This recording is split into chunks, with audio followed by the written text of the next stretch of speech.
வருவாய் அதிகரித்தும் கடன் உயர்வது ஏன் என்று எடப்பாடி பழனிசாமி அவர்கள் இன்று கேள்வி எழுப்பியிருக்கிறார். இது குறித்து நமது கடையர் டிவியில் என்ன என்பதை பற்றி நாம் பார்ப்போம். தமிழக அரசின் வருவாய் அதிகரித்தும் கடன் குறையாமல் அதிகரிப்பது ஏன் என எதிர்க்கட்சி தலைவராக இருக்கக்கூடிய எடப்பாடி பழனிசாமி அவர்கள் சராமரியாக கேள்வி எழுப்பியிருக்கிறார். இன்று சட்டசபையில் என்ன நடந்தது, என்ன நடந்த விவாதம் பற்றி பார்க்கலாம். அதாவது அதிமுக தங்கமணி அவர்கள் பழனிசாமி அவர்கள் முதலமைச்சராக இருந்தபோது பல்வேறு திட்டங்களை செயல்படுத்தினார். கொரோனா காரணமாக ஓராண்டு எந்த வருவாயும் இல்லை.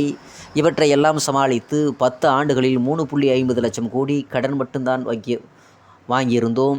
நீங்கள் எந்த திட்டங்களையும் செயல்படுத்தாமல் 3 ஆண்டுகளில் 3.50 லட்சம் கோடி ரூபாய் கடன் பெற்றிருக்கிறீர்கள். இப்படி போனால் எப்படி என்று அதிமுக தங்கமணி அவர்கள் கேள்வி எழுப்பியிருக்கிறார்.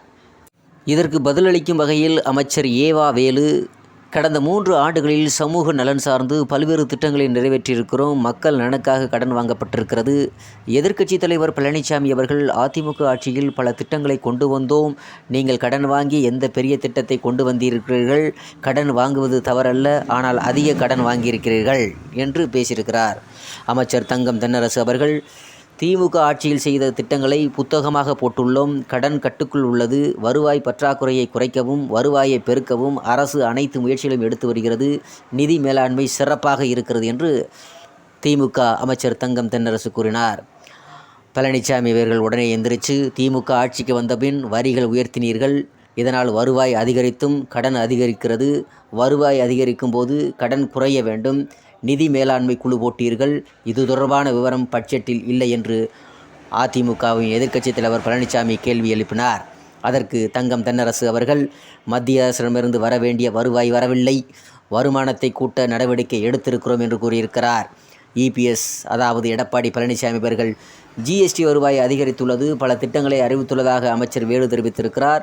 அதிமுக ஆட்சியில் கொண்டு வந்த திட்டங்களை நிறுத்திவிட்டு அந்த நிதியை பயன்படுத்துகிறீர்கள் என்று எடப்பாடி பழனிசாமி கேள்வி எழுப்புகிறார். அதற்கு தங்கம் தென்னரசு அவர்கள், தாலிக்கு தங்கம் திட்டத்தை நிறுத்தவில்லை, மூவலூர் ராமிர்தம் திட்டம் தவிர மற்ற திட்டங்களை செயல்படுத்தப்படுகிறது. அந்த திட்ட நிதி புதுமை பெண் திட்டத்திற்கு பயன்படுத்தப்படுகிறது. நீங்கள் வழங்காமல் நிலுவையில் வைத்து விட்டீர்கள் என்று சொல்லியிருக்கிறார். அதுக்கடுத்த பெண் எடப்பாடி பழனிசாமி அவர்கள், தங்கம் விலை ஏறியதால் டெண்டர் விடுவதில் தாமதம் ஏற்பட்டுள்ளது. அதில் உள்ள குறைகளை சரி செய்து திட்டத்தை தொடர வேண்டும் என்று சொல்லுகிறார். அதற்கு தங்கம் தென்னரசு, இலவச லேப்டாப் வழங்கும் திட்டத்தை நிறுத்தவில்லை, லேப்டாப் கிடைக்கவில்லை.